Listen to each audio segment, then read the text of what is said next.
Hello and welcome back. And I just want to talk about something real quick about 20 minutes because I got to go somewhere. But what I wanted to discuss today is like what I was thinking about this morning while I was doing this Zumba. These are kicking my butt, by the way. Like, these are doing it. And I'm feeling so confident in myself. I'm feeling so much better about the summertime and being in shape. So I can go on these hikes with my friends and I can go explore the waterfalls in Ithaca and I can just have all this extra energy. I'm even finding that my libido is bettering. I didn't know it wasn't good. No, I knew that. But because depression, anxiety, PTSD, it's not easy on those things. So reminiscing about this progress got me thinking about the beginning. The beginning was hopeless. Hopeless. I was a drug addict, alcoholic. I let my depression control my life.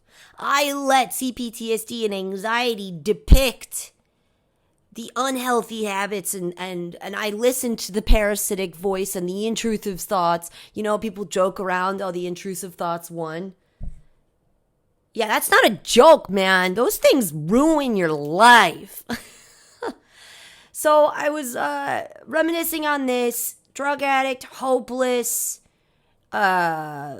barely left my house, had no interest in any hobbies, doing anything outside of drinking and doing drugs. And then if I wasn't drinking and doing drugs, I was sleeping in my bed depressed. So it was either you're doing uppers and you can be a person or you're in bed. So that was what I knew as life to be. You're either on a substance that helps you function, loose term function, or you're not a person at all. And that were the only driving factors in my decision making. So I was like, okay, then we continue drinking and doing drugs because at least that got me to work. Isn't that crazy? You know, you would think the opposite. But it was helping my mental health in that way of overcoming. Now, this is why I keep telling people these are not sustainable forms of tools, because they're not. Not only are they just unhealthy and bad for you, you're not solving the root issue. So yes, I may have been able to go to work, kill it, get promotions, have the money I needed, but eventually, drugs and alcohol, substances in general, they take from you. Even when you look at some mental health medications, I was on a bunch, and that is not a long-term solution for many. Some, yes, some find solace in one medication, and that's it, or a couple, and like it's good to go. Every single time I went back to my doctor, he either upped every single dose or added another medication. I was up to almost 12 medications a day, guys. So what that proved to me was that substances in general aren't fixing me. They're not the answer for me personally. So, yeah, did that take a while? So I weaned off psychological medication and started doing methamphetamines. Oh, because that's better. No, it's not. It's not. I'm not condoning this. I'm just saying that was the natural progression. I'm just explaining to you where I was at. So at least in my mind, I was motivated, killing it at work, zero friends, house a mess, no food in my fridge, running out of money even though I worked my ass off. Just enough to cover bills. But eventually you start finding codependent relationships attracting to you because that's what happens when you are vulnerable. It's very true. And it's within my deepest vulnerabilities, I've attracted the most fake helpers. The people that are telling me, we're going to get you out of this. And they stole from me, stole my money, stole my time, stole my energy, stole my body, you name it. It's been a multitude of times. It's not like one time this has happened to me. It's a multitude. So that's another ring-a-ling-ding in my mind. Only I can support myself in the way that I need at this time.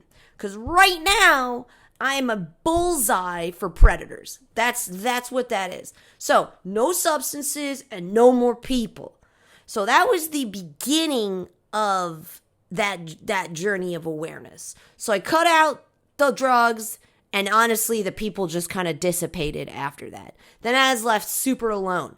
And I started to transfigure my mind, started to retrain for safe outlets, for healthy tools. I didn't know they existed, but upon finding my joy for these little guys, they led me to books and research and Judy Hall, which led me to Don Miguel Ruiz, which led me to Don Miguel Ruiz Jr., which led me to The Path of Energy by this psychologist. I forget her name. Didn't know that this stuff was a thing. Then to top it off, at some point I had done a outpatient program for women's trauma and addiction, and I learned about DBT skills.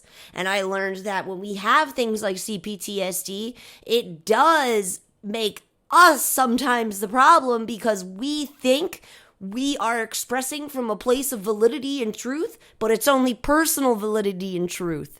And it's not matching the current scenario because of your trauma. And that's okay. No one's demonizing you or saying you're a bad girl.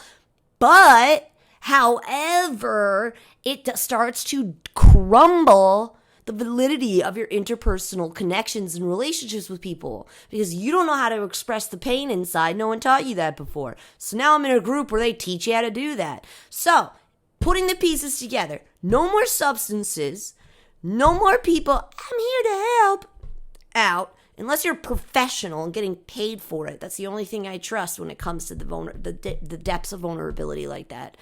And number 3, the last one I just said. Forgot. The DBT skills. The expression of self. So that's the beginning there. And I started to, along with those books, and I started to follow down these paths and retrain my brain to seek those options as solutions and not drugs and alcohol. Next step came, I was like, because now I'm seeing change in my life. Just by shifting my perspective from, this is all I know. Either I'm a non-person from my depression and I sleep for months, or I do uppers and I can be a person long enough to get things accomplished so that I can at least have a roof over my head. So I went from that's all I knew, to this multitude, this garden of safe coping mechanisms and tools. And I keep having to retrain my brain not to go back to those old ones. So then when I started to see my life actually changing right before me, and all I had to do was that mental shift, that gains the motivation. Now I'm excited. Now I have natural motivation because I'm seeing proof in the pudding. So the next thing I did was, because now I'm a believer, hey, Lord, what do you want me to get rid of next? And I dropped the current cigarette I was smoking in a puddle. I've been a cigarette smoker since I was 16 years old. I've never dropped a cigarette in a puddle. Doesn't matter how drunk I've been. Doesn't matter how high I've been. I have never wasted a cigarette. But in that moment, I knew that was not me. That was God. The voice of God saying, that's next. So I was like, well, damn it. Damn it. Because and I'm sure there's people out here who can resonate with this, right? This is what I'd said, but it's my only vice. Ready, though? It's my only vice. It is a vice to my growth. Do you know what a vice is? Crusher. Crushes and holds and stagnates. It keeps something from moving. It keeps it in place. So yeah, but it's my only vice. And then the voice in my mind transmuted from that to it is a vice to my growth. So it went away. Of course, I fell back a couple times. Whenever I'd get emotionally unregulated, I'd go buy a pack. First time I bought a pack after the puddle incident, the entire pack was stale. Who has that ever happened to? It's Marlboro. It's not like I got like Turkish Golds or something lingering in the back of the shelf. I got freaking Marlboros. Stale as shit. So I looked up at this guy and I was like, I see you. So then what's the answer? What's the answer? If I get uncomfortable during emotional irregulation and feel the need to turn to cigarettes, then what's the next answer? That's what I feel God is challenging us whenever something like that happens. And I'm like, so I have to master my emotions? Right, that's the next step. No more placation of bullcrap. Like, it's time to keep evolving. So that was the next thing. And I was like, oh, so I have to work on my emotions. But what does that mean? Because I thought in the embodiment of emotion was how you were that was your authentic nature.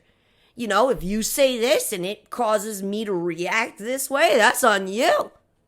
No, you don't embody. That's not your authentic nature. That's you giving emotion the driver's seat and saying, I'm righteous for doing so. No, you're pretty naive for doing so. Because that's how you single-handedly just go back to where you were in the beginning.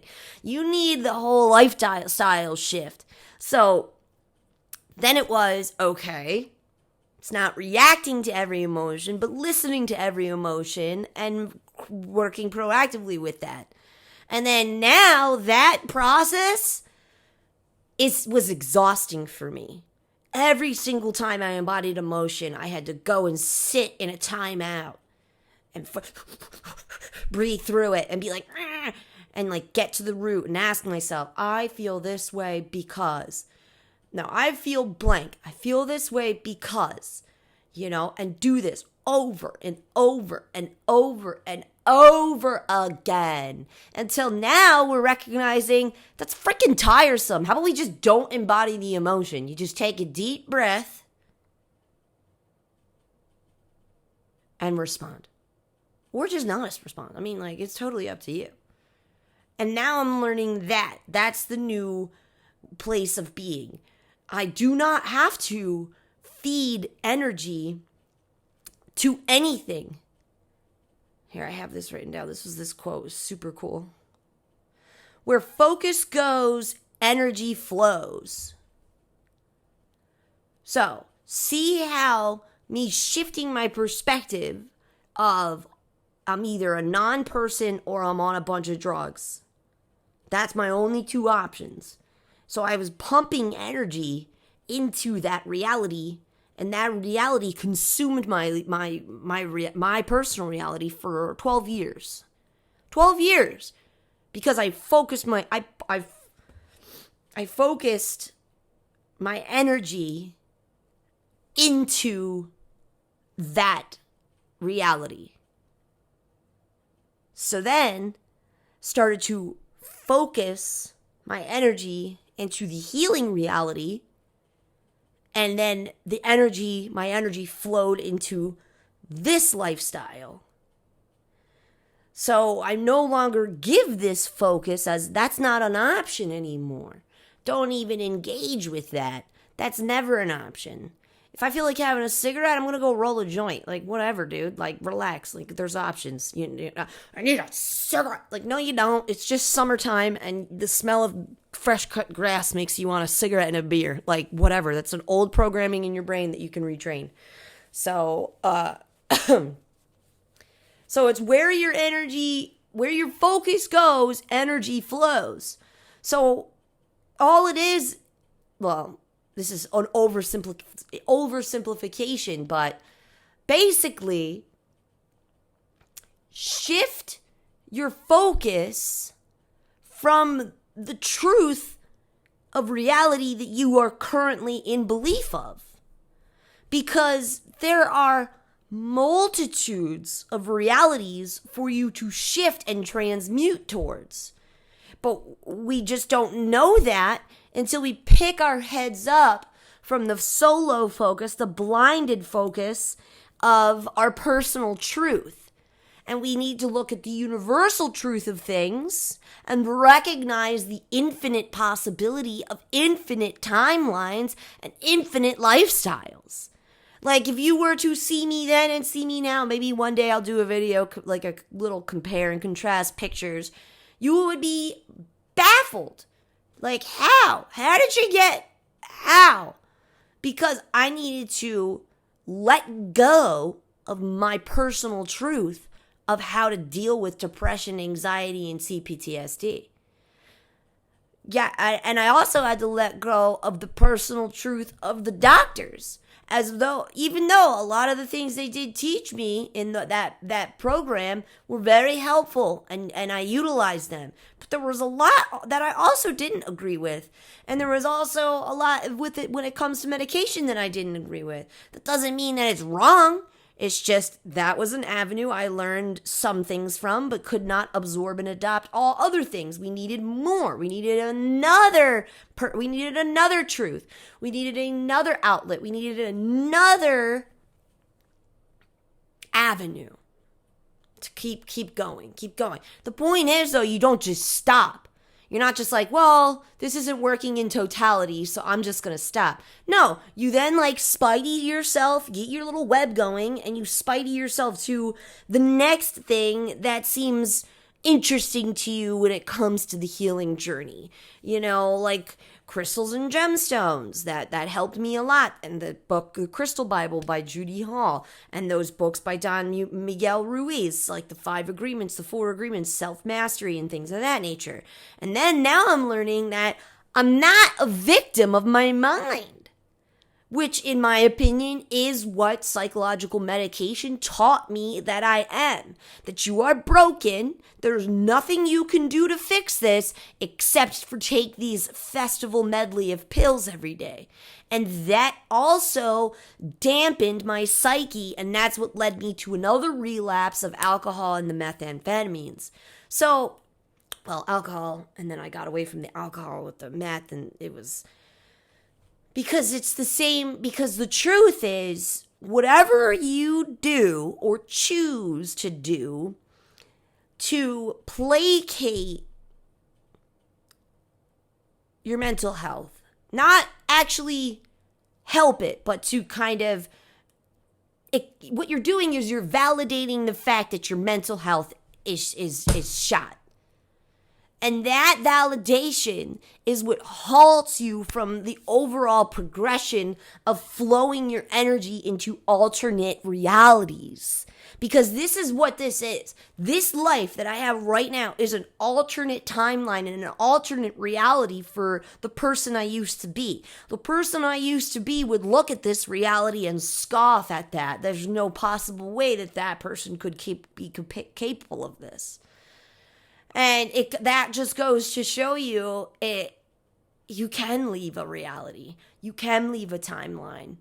You can create a multiverse. You can change. Where your focus goes, your energy flows. So just keep refocusing. There's an infinite amount of things to focus on. And that also goes into mindfulness. Mindfulness helped me practice what that means as well and unlocking that avenue. All right, I might continue more of this later. I just had to get this part out because I'm running out the door real quick.